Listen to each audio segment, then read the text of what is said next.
Hello everyone, आपका अपने YouTube channel study point पर सभी का स्वागत है। कैसे हैं आप सभी? आई होप आप सब अच्छे होंगे।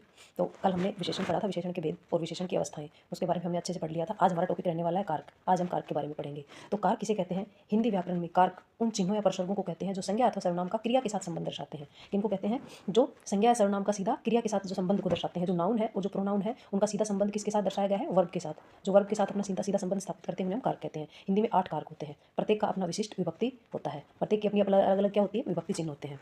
तो यहाँ कारक और उनके भेदों को हम डिटेल से पढ़ेंगे। तो चलिए हम देखते हैं कारक की परिभाषा। सबसे पहले हम बात करें कारक की परिभाषा। संज्ञा या सर्वनाम के जिस रूप से उसका सीधा संबंध क्रिया के साथ जाना जाता है, अथवा नाउन और प्रोनाउन का सीधा संबंध किसके साथ है? वर्ब के साथ है। किस सीधा संबंध? वर्ब के साथ है। उसे हम क्या कहते हैं? नाउन कहते हैं। सॉरी, उसे हम कारक कहते हैं। ये संबंध दर्शाने वाले विभक्ति चिन्ह, इनको क्या बोलते हैं? चिन्ह या प्रसर्ग। तो कारक का दूसरा नाम क्या है? प्रसर्ग भी है और विभक्ति चिन्ह भी है। अगर कारक की जगह विभक्ति चिन्ह है और प्रसर्ग है तो इसका मतलब क्या है? वो कारक ही है। तो कारक को विभक्ति चिन्हों से और या हम प्रसर्ग कहते हैं। तो इतना आपको समझ में आ गया। अब हम आगे देखते हैं कि इसके भेद। तो इसके कितने भेद हैं? इसके भेद हैं 8। कितने भेद हैं इसके? 8 भेद हैं। कौन कौन से हैं तो हम देखते हैं। सबसे पहले है कर्ता कारक, दूसरा है कर्म कारक, फिर कर्ण कारक, चौथा है संप्रदान कारक, अपादान कारक, संबंध कारक, अधिकरण कारक और संबोधन। ये कितने भेद माने गए हैं? इसके 8 भेद माने गए हैं। कारक के कितने सामान्य रूप से कितने भेद हैं? 8 भेद हैं। पहला आता है कर्ता, दूसरा कर्म, तीसरा कर्ण, चौथा संप्रदान, पांचवा अपादान, छठा है संबंध, सातवां है अधिकरण और आठवां है संबोधन। अब साथ में इसके क्या है? इनके विभक्ति चिन्ह। क्योंकि कारक की क्या है पहचान? भाई उनके प्रसंग जो उनके विभक्ति जो चिन्ह है उन्हीं से ही तो कारक की पहचान है। तो सबसे पहले क्या है? कर्ता कारक। कर्ता कारक का विभक्ति चिन्ह क्या है? ने मतलब काम को करने वाला। इसमें क्या है? इसका अर्थ होगा काम को करने वाला। ये ने चिन्ह दर्शाता है कि काम को करने वाला, अर्थात कर्ता। दूसरा है कर्म।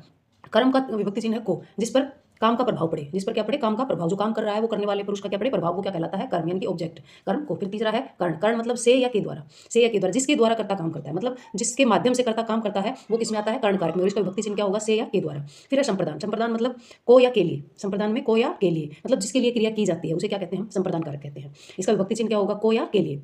फिर नेक्स्ट है अपादान। अपादान मतलब से, यहाँ किसमें? अलगाव, अलग होने के अर्थ में ये आता है अपादान कारक। इसका विभक्ति चिन्ह होता है से।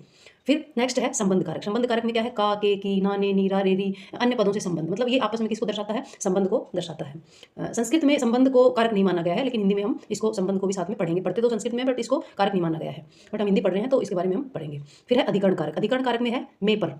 पर इसमें क्रिया का आधार, मतलब जो क्रिया हो रही है उसका आधार क्या है? जैसे पेड़ पर पक्षी बैठे हैं, तो इसमें उसका आधार क्या हो गया? पेड़ पर, पेड़ के ऊपर।